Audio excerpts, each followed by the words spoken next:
In this topic, we're going to spend several sessions looking at the book of Jeremiah, one of the largest books in the Bible, and it's an amazing book to spend our time looking at. But before we go in there, we're also entering into a different genre. We have looked at historical narrative a lot and law, but with this, we're entering into another major part of the Old Testament, prophetic literature. And these are all the books from Isaiah all the way up until Malachi.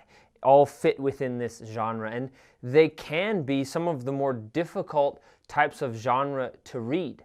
And oftentimes we can find ourselves in the midst of them very confused of what is being discussed and talked about. And so I'll offer two hints that kind of help us ground our understanding in these books as we enter into them.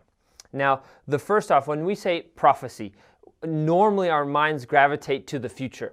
That prophecy has to do with foretelling what's going to happen in the future. But really, that's not what prophecy is about. It's more about kind of pulling back the curtain on present events. Not saying what will happen then, but more what's happening now that you can't really see. And so in the Old Testament, the prophets, 92 to 93% of what they say relates to the present situation that they're living in. 8 to 7% talk about the future events. That's definitely a part of it. And of those, and 1 to 2% talk about the Messiah. Typically, we read through the prophets looking for prophecies about the New Testament, prophecies that Jesus will fulfill in the New Testament, and they are there, but it's just 1 to 2% of the text. And so that's why we leave behind most of the prophets, because such a small portion seems understandable when it's talking about the coming Messiah. That's vital, and there's some amazing passages in the prophets and in Jeremiah speaking about the coming of the Christ. But there's a lot more there that we can use for our Christian life and also to better understand Jesus when he comes. And so, how do we go about doing this? Because it doesn't really tell us the present events in the prophet book that they're speaking into. It just tells us what the prophet is saying. So how do we ground it in its historical context? Well, at the beginning of each prophet, it tells you where that prophet is kind of lives on a timeline. And so most of the prophets, they connect to the book of 2 Kings. Okay? But our Bible is arranged by genre and then chronological. So that's why when we finish, 2 Kings, we go into Chronicles and Ezra and Nehemiah and Esther and then Job and all of these wisdom literature. And so by the time we get to Isaiah, a prophet who spoke to a king from 2 Kings, we've forgotten what happened in 2 Kings. And so it's much better to read the prophets connected to their events from the book of Kings. As you see in 1 verse 2 and 3, it gives you kind of the date stamp of when this prophet was speaking. And most prophets will have this. It'll say, the word of the Lord came to the name of the prophet during the reign of such and such a king. Then you would go to the book of Kings, find that king, and read all about it. And all of a sudden there you have the historical setting that prophet is speaking into. And then all of a sudden, 92 to 93% of what that prophet says makes a lot more sense because you know the present situation he's trying to pull the curtain back on so you can have a better understanding of what's happening. Because often when you read through Kings, the question is, well, where is God amidst all of this injustice? Yes, he's mentioned and he's doing things, but what really does he think of? And when we get to the prophets, we see so clearly what God is thinking and what God is feeling and what God wants to say to his people. And so you can look at handout 5, and there's a detailed list of what prophet spoke to what king. So when you read the prophet, you can go back and read the significant chapters in the book of Kings and Chronicles. Now, there's another important thing to keep in mind. So that's kind of the historical context. But what is the job of a prophet? What was he sent to do? Now, if you remember back in Exodus, we talked a great deal about this covenant that God has made with his people, and how that covenant was very similar to other covenants that kings have made with their servants or their conquered people. And there was all kinds of laws and blessings and curses and all sorts of stuff. Now, when those covenants were in jeopardy, when the people were rebelling and not listening to it, the king would send messengers to the people that he had made the covenant with to remind them of the blessings and the curses. If you obey, these are the blessings. But as you're on a journey of disobedience, be careful. If you continue, these are the curses that will come about. And so there were these messengers that would come and remind and enforce the covenant. And that's how we're to view the prophets. They're coming as these covenant enforcers. They're coming to remind the people of God the agreement that they have agreed to, the covenant that they have made with the Lord to live as His sons, to live as His representative, to live as that kingdom of priests. And so what's very helpful as you approach the prophets is to remember these blessings and curses, because they are found throughout the books, right? And these blessings and curses comes from Deuteronomy chapter 27 to 30, where it basically says, if you do these things well, this is what will happen to you. But if you do them wrong, this is what is coming your way. And the prophets repeatedly say, hey, you're wondering why there's a famine in the land, or you're wondering why you're being invaded, or you wonder why you're being taken captive. Well, it's because you disobeyed, and these are the curses that were spoken about long ago. And so as you prepare to read any prophet, we recommend you do these two simple things. You read the initial verses that tell you what king that prophet is speaking to. Then go to the book of Kings and Chronicles and read about the time period. Read what was happening. What was the king doing? How are they being invaded? What other nations were around? And then secondly, continue to remind yourself of the covenant blessings and curses from Deuteronomy 27 to 30. So as we get into Jeremiah, I'm going to tell you what to read in Kings, but you can already go and read Deuteronomy 27 to 30 at the close of this session. So that's what you need to do for each prophet, and what I'm going to do in this session is display how we do that for Jeremiah. Because this is, again, we've talked about the historical context, how vital that is. So I'm going to spend the duration, the remainder of this session speaking about the historical context of the book of Jeremiah. So as I said, each prophet opens up with a kind of date stamp. And so does Jeremiah. It says in verse 2, the word of the Lord that came in the days of Josiah, the son of Ammon, king of Judah, in the 13th year of his reign. It also came in the days of Jehoiakim, the son of Josiah, king of Judah, until the end of the 11th year of Zedekiah. So there you want to color people and places, right? You want to observe the kings where they're reigning, their names, and also the years that they are in control. So what's happening at this time? What was taking place in Israel's history from the reign of Josiah to the reign of Zedekiah? Okay, and actually, there's 4 kings, and they're kind of the 4 final kings of Judah. At this time in the story, Israel to the north has already been taken captive. They are no longer a nation. They're been taken captive by the Assyrians, who were the world power at the time. And now all that's remaining is Judah. And Jeremiah comes at the time of the 4 final kings, Josiah, Jehoiakim, Jehoiachin, who's not mentioned in this verse we just read, and finally Zedekiah. Now, the book of Jeremiah arises at one of the most tumultuous times in Judah's history.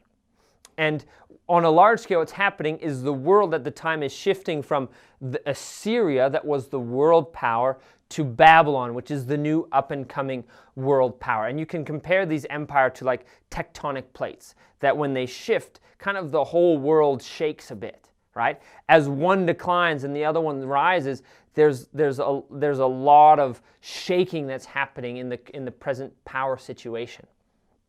And so let's review this story a little bit before we look at the prophet that God calls to speak at such a time. So Assyria was on its decline as Josiah came to the throne. Jeremiah begins his ministry in the 13th year of Josiah, and this is at the moment where Josiah is basically free to do what he wants because there's no world power to tell him what to do. Babylon has not risen up yet, and Assyria, because Assyria is still slowly in decline. And so its neighbors, Babylon to the east and Egypt to the south, they're beginning to buck under this kind of freedom of Assyria. As Assyria weakens, they begin to strengthen.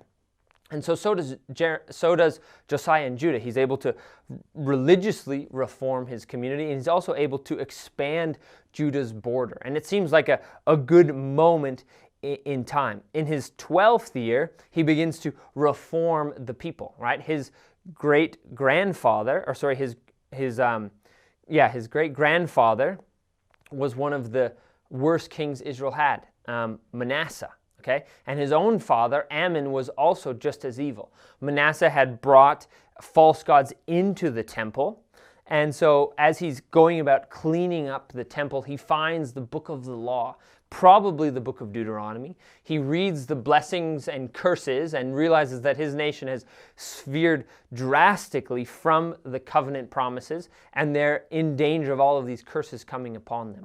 And so he tries to return the people of his nation back to God. And we'll return to that. While he's doing this, Babylon is growing in its power and taking over different parts of the Assyrian Empire, building itself stronger and stronger.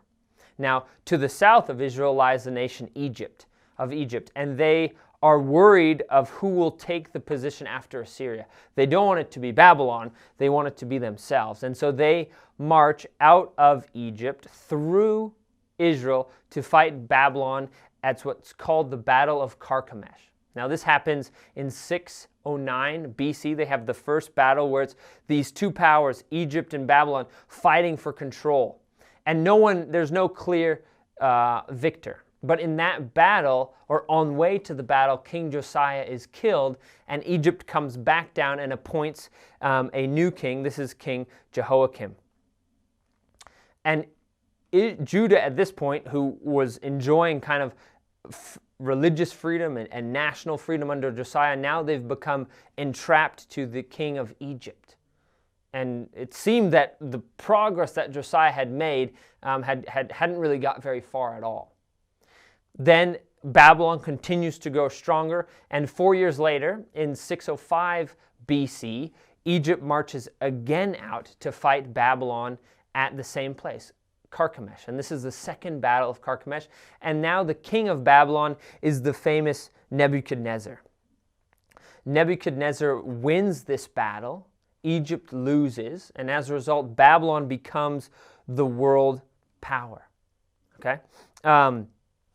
And then Nebuchadnezzar comes to Jerusalem and makes Jehoiakim, the king of Judah, his servant and his slave. So Judah is just bouncing back and forth. Originally they were with Egypt after Josiah, and then now they're with Babylon because Babylon is the world power. Assyria is finished, Egypt is now weakened, and Judah is the servant of the nation of Babylon.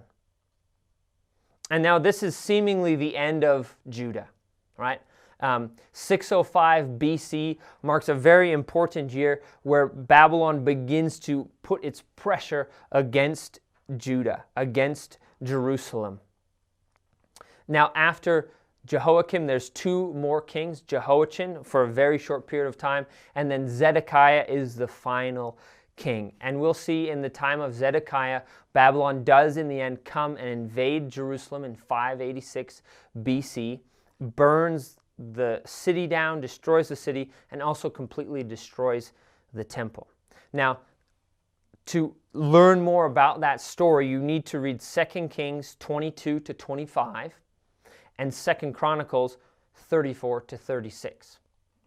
So we said, in order to prepare yourself to engage with any prophet, you need to remind yourself of the covenant blessings and curses from Deuteronomy chapter 27 to 30, as well as where that story resides in the book of Kings or Chronicles. And so for Jeremiah, we recommend before going further with your study, read 2 Kings 22 to 25 and 2 Chronicles 34 to 36.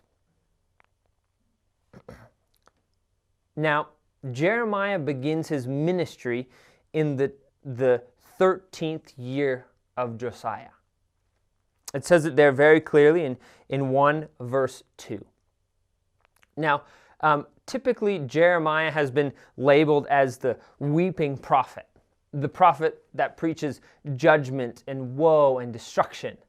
Now, when we connect it to the historical context, that seems a little bit off, right? If in the 12th year of Josiah's reign, he begins to reform the people and turn the people back to God, how come 1 year into that reformation, God sends a prophet speaking judgment and woe and condemnation? It doesn't seem right. He should rather bring one of blessing and encouragement, because they've finally got got themselves back on track. Now, this is what is so helpful when you connect the books together, because from the book of Kings, you have one view of Josiah's reformation, but when you look at the prophet Jeremiah, you see this is the moment God called him to his ministry. We're going to come back to that because it's vital for understanding of why Jeremiah says what he says and why he says it at the time that he says it. But before we go further, let's take a moment to look at the character Jeremiah. Now, most prophets, you don't know much about their lives. Jeremiah is one of the prophets that you get to know the most about his life, and it is rather helpful as you approach the text. Now, Jeremiah grew up in a small town called Anatot, which is about 5 kilometers northeast of Jerusalem. Anytime you see that in the text, make sure you color that as a key location, because that's his hometown. And from Anatot, you can overlook the wilderness of Judah to the south. And to the east, you can look down to the Jordan Valley and see the craggy mountains of Moab. This is where he lived. He was a country boy, right? Living far, not far, but living on the outskirts of the major city, Jerusalem. We know from Jeremiah 1 verse 1 that he comes from a family of priests. In 16 verse 2, God tells him that he is not to marry or have children because the destruction that's coming is going to be so violent and so difficult to endure that no one should be married and have children. So he joins other prophets where his marriage status becomes an indicator of also the message that he's bringing. Now, what was his vocation? Well, growing up in a priestly family, he would have become a priest. Anatot is one of the cities that's given to the Levitical priests.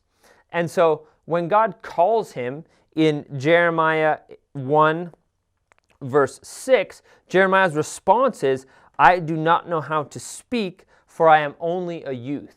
Now, that can mean many things, because youth in Hebrew can be translated a variety of ways. But if he's a priest, it could be referring to that he's not the age when you could enter your priestly duties, which was the age of 20. Okay, which we get that from 1 Chronicles 23:23. And so probably one of the safer ways to go about it is Jeremiah was a teenager, right? He wasn't old enough to become a priest, so he was at the beginning, in the 13th year of Josiah, he was around somewhere in his late teens. And what does God call this teenager to do? Well, in verse 5, he calls him to be a prophet to the nations. He's from Anatot, a small, tiny town. What right and what knowledge does he have to speak to the nations? And what's going to be his message? We'll come back to this in the next session, but his message is in verse 10. "See, I have set you this day over nations and over kingdoms, to pluck up and to break down, to destroy, overthrow, to build, and to plant." This is Jeremiah's message. A teenager from Anatot sent to speak to, in this tumultuous time of history where world powers are changing, to come and decry who or what is God's plan for the nations. Which ones will he build and which ones will he pluck up? Which ones will he destroy and which ones will he plant? And so Jeremiah spoke pretty much all of his messages in the major town of Jerusalem. We know that he spoke many of his messages in the temple, or in the gates as people entered the city. Jeremiah 17:20 says that he was commanded to speak to the audience as they left the gates to go out to the fields. That would have been when he had the biggest audience, right? And so the gates of Jerusalem were opened at about 5 in the morning. So you can picture this young prophet rising roughly probably around 3 in the morning to walk in the dark towards Jerusalem, the capital city, where the kings lived and where the high priest was, and were kind of all the leading voices in society. And Jeremiah was to go to the gates and cry out God's coming destruction on the land. You can almost imagine the knot forming in his stomach. And in 9 verse 22 of Jeremiah, it's very clear that he would much rather just be in the wilderness, be back in the town of Anatote, enjoying the calm and the peace of his wilderness village, sitting in the counsel of the Lord. But each time he sat there in the counsel of the Lord, the word of God would come to him, and he says that it was like a burning fire within his bones, and he's weary from keeping it in. He can't. Now Jeremiah, as we'll see in the text, he does suffer greatly for his obedience. And one of the reasons we call Jeremiah the weeping prophet is because in the initial chapters from 2 to 20, we have Jeremiah's 6 confessions, where there's 6 moments where he cries out to the Lord because of the suffering he's receiving as a result of the message that he's declaring. His hometown and his own family want to reject him. Citizens of his own village, they want to kill him. His close friends denounce him. He's beaten and imprisoned, but he continues to faithfully speak the word of God at a moment of chaos in the final years of the history of God's people. Now, who is he speaking to? His hearers. The prophets are these books where you have an original hearer and an original reader, meaning the prophet spoke all of these words at some point to a specific group or audience, and then those prophets, those words and prophecies were written down for possibly a different audience. It could have been the same as the ones he spoke to, but it also could have been a different one. So the original hearers are the ones that Jeremiah spoke to for about 41 years. From the 12th year of Josiah in 628 BC all the way up until 586 BC, where Jerusalem falls. So for 41 years, he speaks to kind of the last generation of God's people that lives in the land. He speaks in the temple. He speaks in the market. He speaks at the city gates, warning them what's coming. Jeremiah is continuing telling them why Babylon will invade them and what their appropriate response needs to be. That's his message to his original hearers. Now, Jeremiah does at a moment write down a good chunk of his prophecies, and we'll look at that in the coming session. But he writes it down, and then it's compiled for a specific audience. Now, the last event in the book of Jeremiah is in chapter 52, and it describes Jehoiachin being liberated from exile. And we'll look at that as it comes up.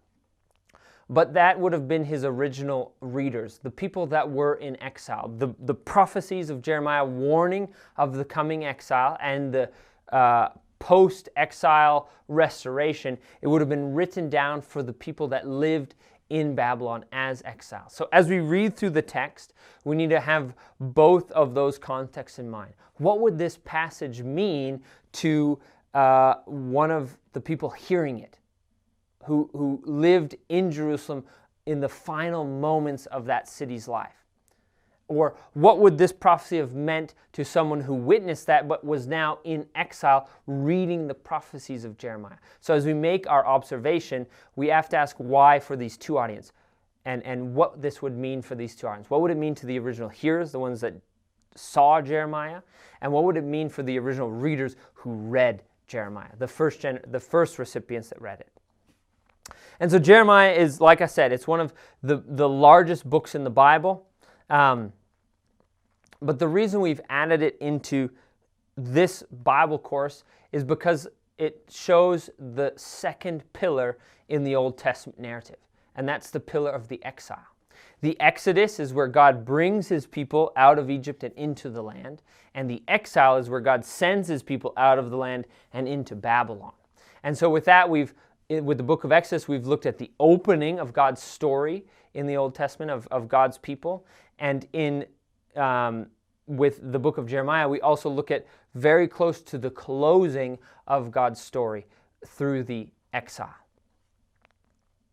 So having both of these pillars, you'll understand the book of Exodus, you'll understand the book of Jeremiah, but having those two pillars on which I think the Old Testament really rests, you'll have a better appreciation for the story and be more equipped when you read other prophets, because you'll know these two major points in the story.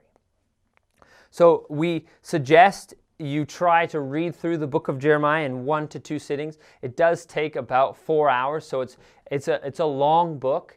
But read through it again. That's a basic observation assignment to kind of get the overarching picture of the story, kind of the view of Jeremiah at 30,000 feet. Okay? As you do that, and begin to do your initial observations, there's a few key words we want you to look for. Okay? Observe time. Anywhere that you can see a date formula, and a date formula is in the year of. Okay? So anytime you observe in the year of such and such a king, or at the time of such and such a king, make sure you indicate that. Look for people, right? The prophets we're always looking for any way to connect it back to the book of Kings. So whenever you see the mention of a king, or one of the high priests, or a king of a foreign nation, you definitely want to observe that. The key words, some of the key words that you see repeated throughout the book of Jeremiah is the word heart, and covenant. Okay? Then there's the negative words that really connect back to Deuteronomy: sword, famine, and pestilence. Those are going to be important. And then 1 verse 10, we're going to spend a lot of time on those in the coming passages, but those are very important verbs that shape the rest of the book of Jeremiah. So anytime you see those verbs used elsewhere in the book of Jeremiah, you want to observe those. And then lastly, prophets are full of symbols and visions. So anytime you see a symbol, anytime you see a vision, make sure you're observing or summarizing what that vision or what that symbol is. And with that, I leave you to enter into the book of Jeremiah. Do your best to read through it as quick as you can to get the overarching picture. And in the next session, we'll start to look at the literary context, as we've now just covered the historical context of this book.